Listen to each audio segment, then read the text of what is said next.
이야기의 주제는 내 인생의 넘버원이라는 제목을 가지고 왔습니다. 이 숫자 1은 우리에게 참 다양한 의미를 연출해내죠. 때로는 우리를 최고의 1등으로 만들어서 기쁨과 환희를 안겨주기도 하고요. 때로는 우리를 불행의 1%로 빠뜨려서 아픔과 절망의 시간을 주기도 합니다. 지금 여러분들께서 가지고 있는 이 일의 의미가 어떤 의미일지 좀 궁금해지는데요. 좋은 의미시죠? 네. 네, 그러길 바랍니다. 저는 27살이라는 나이에 사고로 인해서 장애를 가지게 되었습니다. 그래서 지금 보고 계시는 것처럼 휠체어라는 보조기구에 앉아서 생활을 하게 됐죠. 휠체어를 타기 전에는 알지 못했어요. 이 장애라는 게 얼마나 어렵고 힘든 것인지에 대해서요. 달라진 몸만큼 마음도 굉장히 힘들었습니다. 그래서 매일매일 눈물로 하루하루를 보냈던 시간도 있었고요. 하지만 저에게 이 절망의 시간이 그리 길진 않았던 이유는 여전히 제 곁에서 저를 사랑해주고 아껴주고 또 응원해주는 가족들 그리고 주위 분들이 계셨기 때문이라고 저는 생각을 하고 있습니다. 이 장애라는 게 그런 거죠. 우리가 잘 몰랐을 때는 여러 가지 오해들 그리고 편견, 또 차별 생길 수 있을 것 같습니다.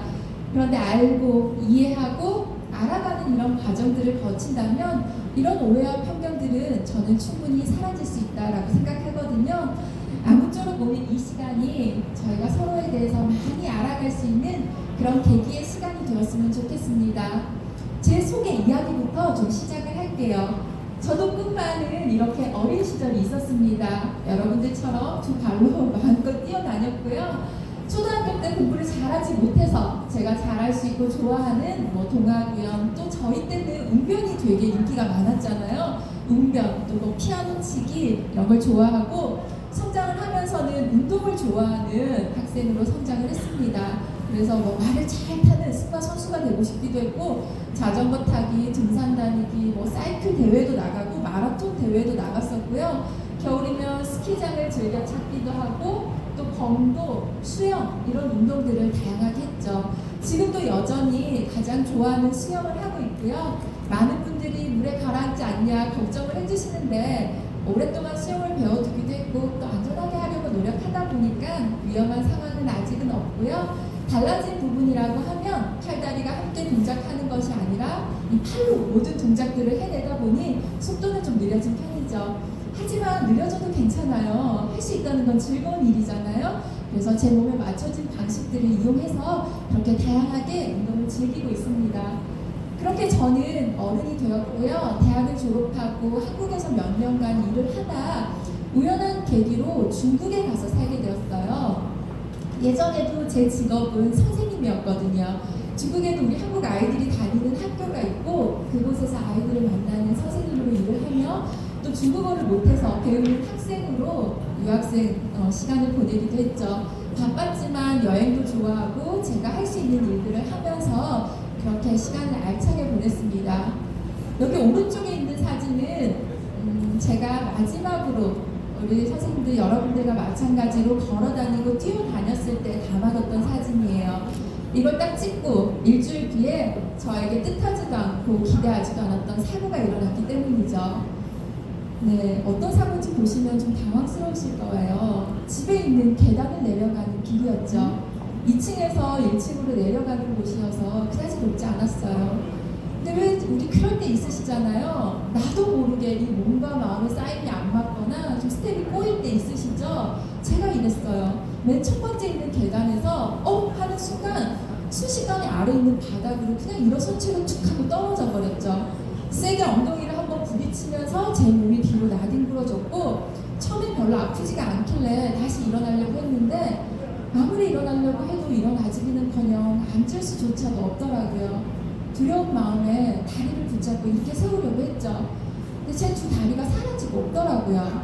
너무 놀라서 빼꼼히 쳐다봤더니 다리는 그 자리에 그대로 놓여져 있는데 떨어질 때 제 다리의 감각을 저는 잃어버렸던 거더라고요. 그리고 의식을 잃고 쓰러졌어요. 눈을 떴을 땐 이미 병원 침대에 저렇게 누워 있었고 그 사이에 시간은 일주일이 지나 있었죠. 그리고 이미 몸에는 한 차례 수술을 끝내는 상태였습니다. 지금도 제 등에는 그때 받았던 긴 절개 자국과 함께 이렇게 엑스레이를 찍어보면 여러 개의 핀들이 남아있죠. 떨어질 때 큰 충격으로 인해서 척추 손상을 입고 그 속에 있는 신경을 다쳐서 저는 그날부터 허리 아래로 움직일 수 없는 하반신 마비를 입게 됐던 거죠. 악몽과도 같은 현실이라는 말이 무슨 말인지 실감이 나더라고요. 제가 저렇게 누워서 지냈던 시간이 무려 6개월이었거든요. 6개월 내내 밥도 누워서 먹고 씻지를 못하니 수건으로 가족들이 닦아내주거나 무엇보다도 가장 힘들었던 건 화장실을 가지 못했던 거예요. 저녁 시간 전인데 이런 말씀 드려서 죄송하지만 가족들이 대신 처리를 해주지 않으면 해결을 할 수 없으니 화장실 가고 싶은 기분이 들 때마다 눈물을 먼저 삭혔던 그런 기억이 있습니다. 어렵게 한국으로 돌아올 수 있었어요. 비행기에서 누운 상태로 이송이 되었고 곧장 병원으로 옮겨져서 또 여러 차례 수술을 받기 시작했죠. 수술만 받았는데도 시간은 1년이나 지나 있더라고요. 다른 분들은 수술 받고 치료 받으면 다 잘 회복해서 걸어서들 집으로 가는데 제 두 다리는 여전히 움직이질 않고 저만 여전히 병원에 머물고 있더라고요. 물어봤어요. 돌아왔던 싸늘한 대답은 최국하 씨는 아마 평생 못 걸을 거예요. 그리고 평생 휠체어를 타고 살 겁니다. 라는 이야기뿐이었죠. 그리 긴 인생을 살아봤던 건 아니었지만 살면서 들었던 말들 중에 가장 무섭고 두려웠던 것 같습니다. 한동안은 정신을 차릴 수가 없었어요. 한 번의 사고로 이런 일이 일어날 거라고는 상상을 못 해봤었고 세상에서 왜 나에게 이런 일이 일어났냐라며 제가 가장 불행하고 힘들다라고 생각했거든요.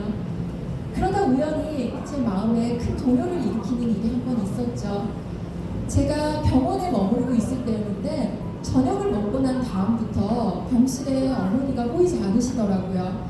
그때는 저 혼자 할 수 있는 게 아무것도 없으니 엄마를 한참 기다리다가 안 되겠다 내가 찾아봐야지 하고 제 몸에 맞지 않는 병원 휠체어 조작하기 힘들잖아요. 무겁고 그걸 타고 이리저리 찾아 나섰습니다. 그때 제가 머물렀던 병원이 시청 세브란스 하필이면 큰 병원이었어요.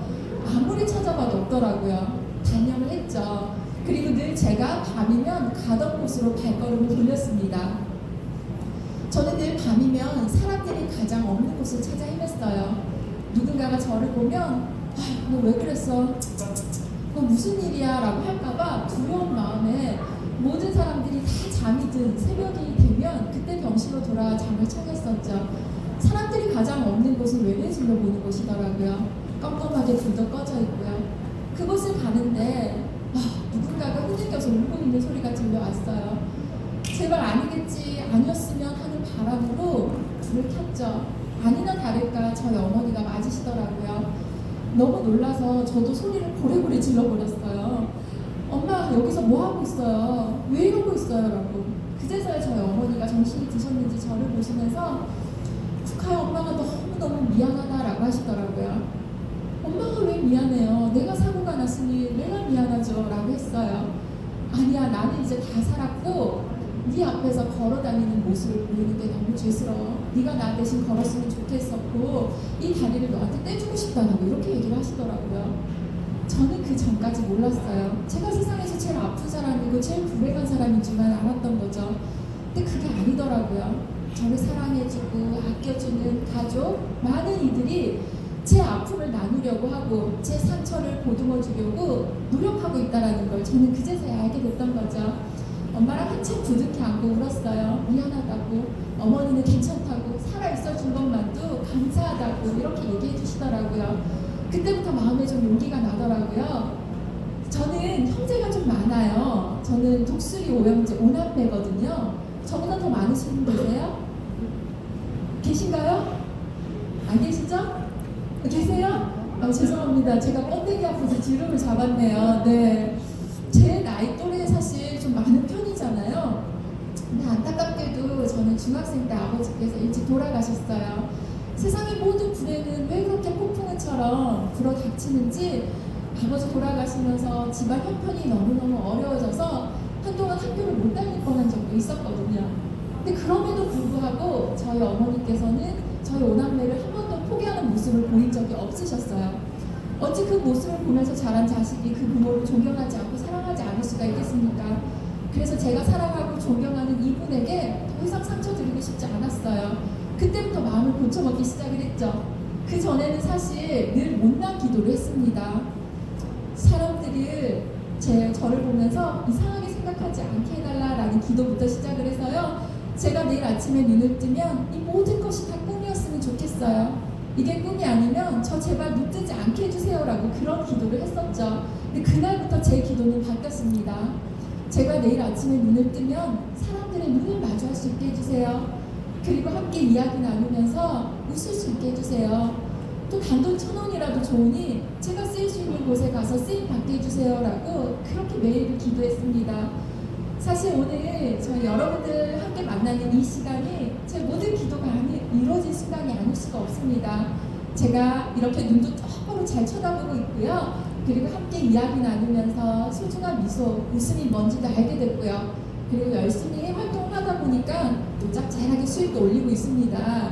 그래서 저는 더 이상 제 장애를 핑계 삼아서 불행과 절망으로 제 소중한 인생을 그려나가는 그런 사람이 아닌 미래, 그리고 용기, 도전 이런 멋진 이름들로 한번 채워나가보겠다라고 마음을 먹었죠.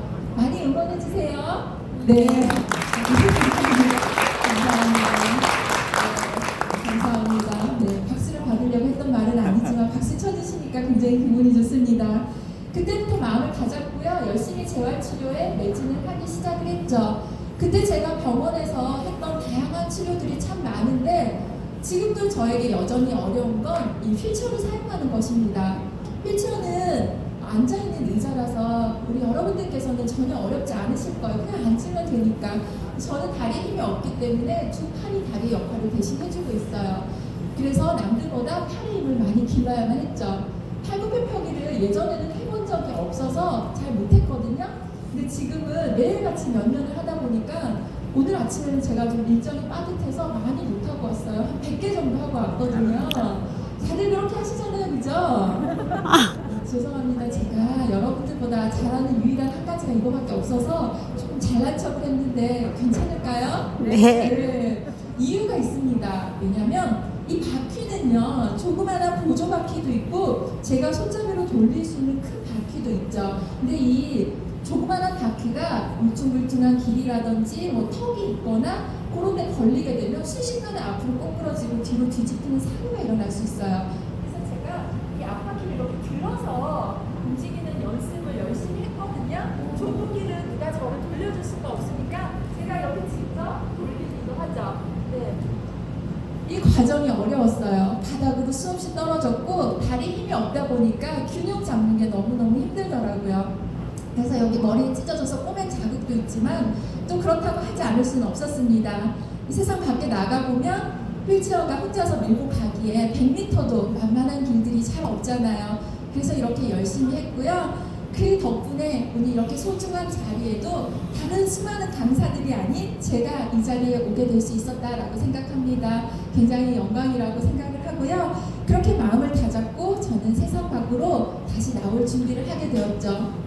꽃잎 하나가 떨어졌다고 해서 그 꽃이 아름다움과 향기마저 있는 것은 아니다라는 어딘가에서 본 이 글귀의 말처럼 저는 이제는 제가 가지고 있는 장애로 인해서 제 삶과 제 존재 가치가 낮아졌다라고 생각하지 않습니다.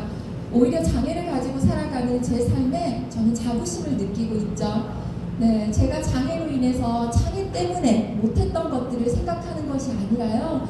장애 덕분에 할 수 있었던 많은 일들을 떠올리고 있습니다. 아름다운 꽃에서 꽃잎 하나가 떨어져도 그 꽃은 여전히 아름답죠.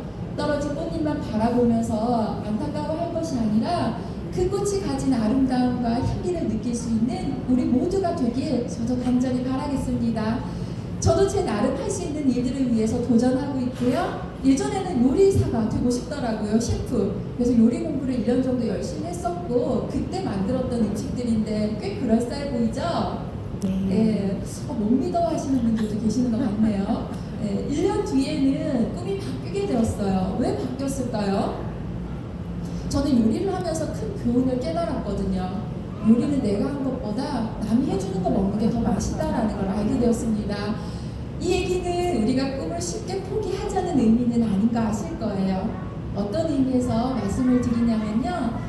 살아가면서 우리에게는 많은 경험과 기회들이 찾아오죠. 저는 그때마다 꼭 이건 하지 말아야 되겠다라는 게 한 가지가 생겼어요.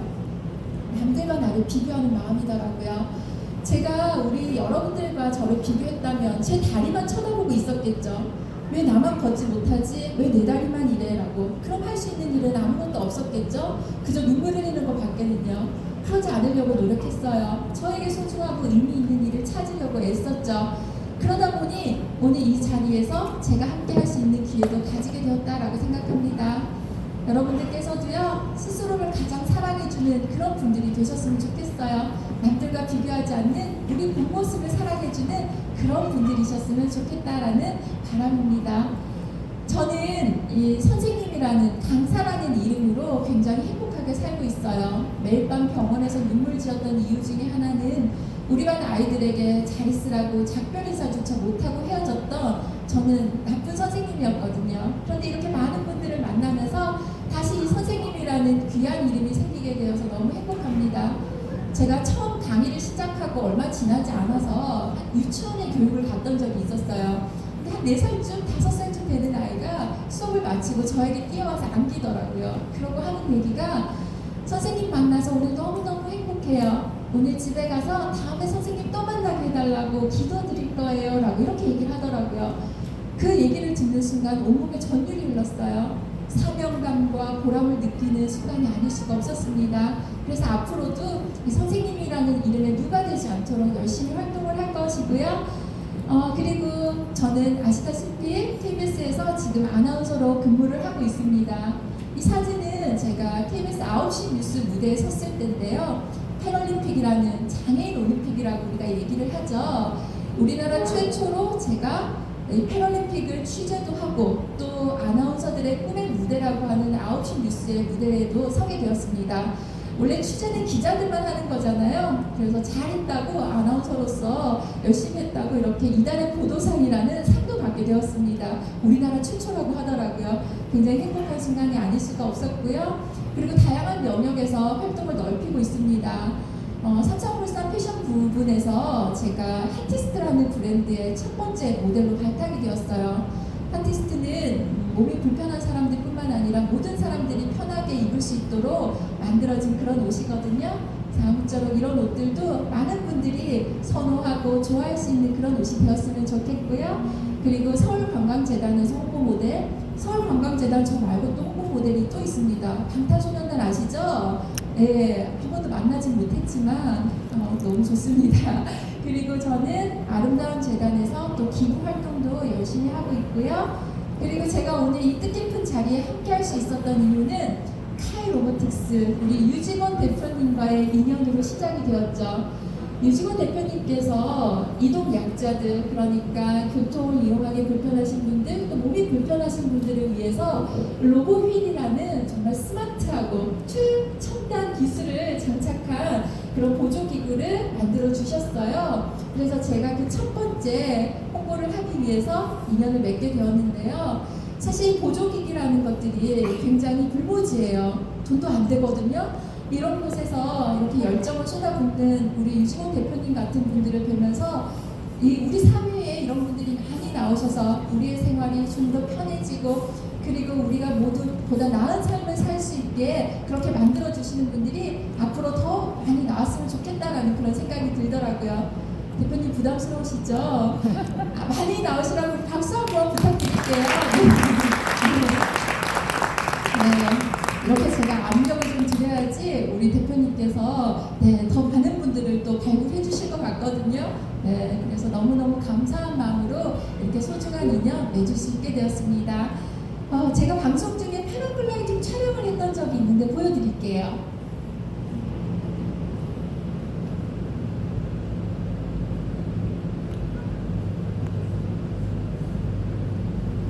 네, 음향이 올려 있는데 음향이 있다라고 생각해 주셨으면 좋겠어요.